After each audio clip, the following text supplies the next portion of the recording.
இங்கே பாருங்களேங்க, இது என்ன காய் தெரியுதா? இங்கே பாருங்க, இதோட தோல். சரியா? இது வந்து பீக்கங்காய்.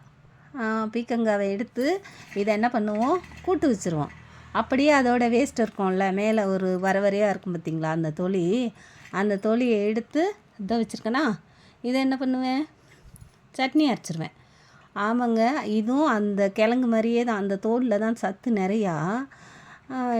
இப்போ இந்த பீக்கங்காவையும் சட்னி வைக்கலாம். அதேமாரி இந்த துவையல், இது தோல் இருக்குது பார்த்திங்களா, அதில் துவையல் அரைக்கலாம், அதையும் சட்னி வைக்கலாம். ஆனால் நான் என்ன பண்ண போகிறேன், ரெண்டையும் சேர்த்து சட்னி வச்சிடலான் இருக்கேன். தனித்தனியாக வைக்கிறதுக்கு ஒன்றை வச்சுட்டா என்ன அப்படின்னு. இதை கூட்டு வச்சுருவாங்க, இதை சட்னி வைப்பாங்க.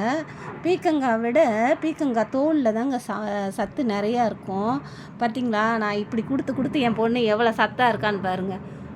ஆமாம், அது சாப்பிடாது. செஞ்சு நான் சாப்பிட்டுக்க வேண்டிதான். இதெல்லாம் சாப்பிட்டா 50 வயசானாலும் வயசான மாதிரியே தெரியாதுங்க. ஆமாம், இப்போல்லாம் பாருங்கள், கோஸு, அது என்னது, பீட்ரூட்டு, அது இதுன்னு கொண்டு வந்து சாப்பிட்றாங்க. அப்போல்லாம் பீக்கங்காய், அவரைக்காய், சொரைக்காய் அந்த மாதிரி தானே சாப்பிடுவாங்க. இப்போ பாருங்கள், யார் இதெல்லாம் எடுக்கவே மாட்டேன்றாங்க. பீக்கங்காவா, அது என்ன நெரிச்சுன்னு இருக்கும் அப்படின்னுவாங்க.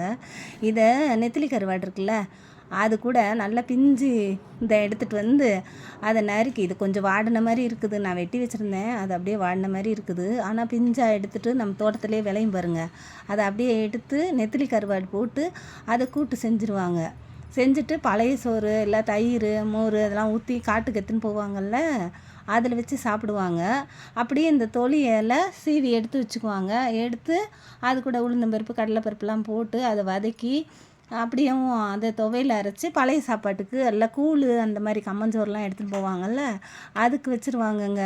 இப்போல்லாம் எங்கெங்க இதெல்லாம் செய்கிறாங்க.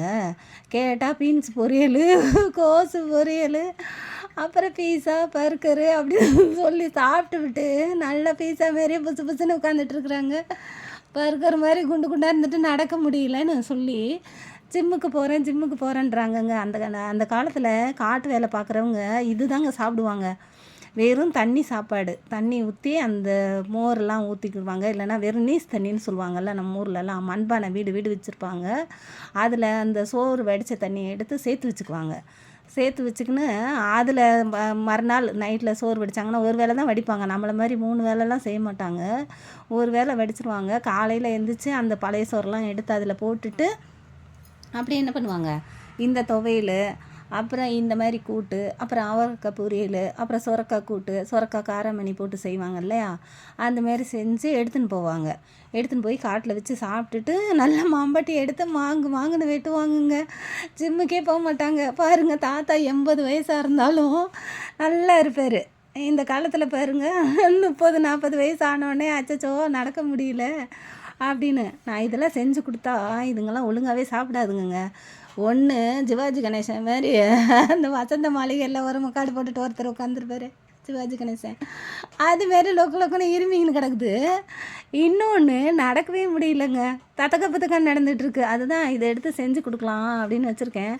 செஞ்சால் எங்கே சாப்பிடுதுங்க. இப்போ ஒன்று சாப்பிட்டுச்சுன்னு வச்சுக்கோங்களேன், மத்தியானம் வேறு ஒன்று கேட்குங்க. அப்போல்லாம் அப்படி இல்லை, ஒரு சமையல் செஞ்சுட்டாங்கன்னா அது ஃபுல்லாக அப்படி தான் 10 பேர் 15 பேர் மொத்தமாக உட்காந்து சாப்பிடணும். இப்போ எங்கே கதவை பூட்டிக்கிட்டு தனித்தனியாக உட்காந்து சாப்பிடுதுங்க. ஒன்றா எங்கே சாப்பிடுதுங்க, தனித்தனியாக சாப்பிடுது. அதுதான் இப்போ நீங்கள் பீக்கங்காய் வாங்கினீங்கன்னா இதோட தோலும் வேஸ்ட் பண்ணிடாதீங்க. அதை எடுத்து நல்லா வதக்கி அதை துவையில் அரைச்சி உங்கள் பசங்களுக்கு கொடுங்க. அது ஒல்லியாக இருக்கிறாங்கன்னு பார்க்காதீங்க, நல்ல ஹெல்த்து, சத்தாக இருக்கும். என்னடா புதுசுன்னு இருந்தால் தாங்க கஷ்டம் நடக்கிறதுக்கு, ஒல்லியாக இருந்தால் நல்லா ரங்கு நடந்து போயிடலாம்ல. அதுதான் இந்த மாதிரிலாம் செஞ்சேன்னா உடம்புல நீர் சத்தெல்லாம், அந்த வேண்டான மாதிரி இருக்கும்ல, வேண்டாத நீர் அதெல்லாம் போயிடும். சுரக்காய் சாப்பிட்டாலும் அப்படி தான், பீக்கங்காய் சாப்பிட்டாலும் அப்படி தான். நீங்களும் அதே மாதிரி செஞ்சு கொடுங்க, சரியா? நான் எப்போவும் செஞ்சேன்னா துவையில் அரைப்பேன் எப்போவாவது, அதை நானே தான் சாப்பிட்டுக்கணும், அதுங்க சாப்பிடாது. ஏன்னா அது பீக்கங்காய் கூட்டு வச்சா சாப்பிடுவாங்க. அதுதான் இன்றைக்கி செய்யலான் இருக்கோம். சரி, செய்யும்போது ஒரு வீடியோ எடுத்து போடலாமே, என்னம்மா கிறிஸ்டின் சேனல் ஆரம்பிச்சுட்டு வெறும் காய்கறிக்குள்ளே இறங்கிட்ட அப்படின்னு கேட்குறீங்களா? இல்லைங்க, இதுவும் நல்லது தானே, உடம்புக்கு உள்ளது சொன்னாலும் நல்லது தான், கத்தரை பற்றி சொன்னாலும் நல்லது தான். கத்தரை பற்றி சொன்னால் ஆவிக்குரிய வாழ்க்கைங்க. நம்ம வாழ்க்கையில் இன்னும் என்ன செய்ய போகிறோம் அப்படின்ற மாதிரி பைபிள் படிக்கும்போது எல்லாமே தெரியும். விஞ்ஞானிங்க மாதிரி அதை கண்டுபிடிச்சி அதில் உள்ள வசனத்தை சொன்னால் ஆவி வளரும், அப்புறம் புத்திசாலித்தனமாக இருக்கலாம் இல்லை. ஆனால் இந்த மாதிரி சாப்பிட்டோன்னா உடம்புக்கு நல்லது, அது ஆவிக்கு நல்லது, இது உடம்புக்கு நல்லது, ரெண்டுமே நல்லது தானே. முதல்ல கடவுள், ரெண்டாவது உடம்பு இல்லை. சுவர் இருந்தால் தானே சித்திரம் வரைய முடியும் அப்படின்னு சொல்லுவாங்க இல்லையா. அதான் சொல்கிறேன், இந்த மாதிரி காயெல்லாம் வாங்கி நிறைய சாப்பிடுங்க. அதெல்லாம் நம்ம உடம்புக்கு நீர் சத்து கொடுக்கும் நல்லா. அதே மாதிரி நோய் எதிர்ப்பு சக்தி நிறையா கிடைக்கும். நம்ம பாட்டுக்கு கோஸு பீன்ஸு கேரட்டுன்னு சாப்பிட்டுவிட்டு சத்துன்னு சொல்லி சின்ன பிள்ளைங்களுக்கு அதை கொடுத்துட்டு அதுவே ஒரு ஹாஸ்பிட்டலு அது இதுன்னு அலையிறோங்க. இந்த மாதிரி காய்கறியெல்லாம் நம்ம நாட்டில் விளையிறது, தமிழ்நாட்டில் விளையிறது, நம்ம இந்தியாவுக்குள்ளது. இதை சாப்பிடுங்க முதல்ல, அப்புறமா பீஸா பர்கரு அதெல்லாம் அப்புறமா சாப்பிடுங்க. அது தேவையில்லாதது தான். அதில் சீஸ் போட்டு அதில் கச்சான்னு அது பார்த்தாலே ஒரு மாதிரியா இருக்குது பீஸான்னு சொல்லி ஒரே நாற்ற பணம். அதை போய் சாப்பிட்றதுக்கு இதை சாப்பிட்டு போயிடலாங்க. அப்படி தான் ஒரு நாள் எங்கள் பையன் பீஸா வாங்கிட்டு வந்தான். வரும்போதே அவன் மூக்க பிடிச்சிட்டு வராமுங்க.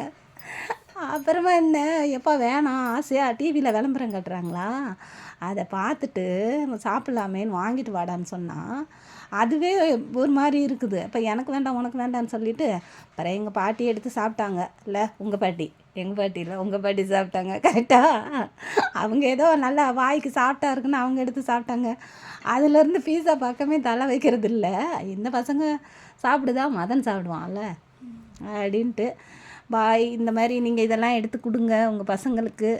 இதெல்லாம் நம்மளோட நாட்டுக்காய் பீக்கங்காய், இதெல்லாம் வேஸ்ட் பண்ணிடாதீங்க. இன்றைக்கி நான் இதில் சட்னி வைப்பேன், இதை கொஞ்சம் வச்சுட்டு அப்புறமா துவையல் அரைப்பேன். அதை தான் நானும் உங்ககிட்ட சொன்னேன். பாய்.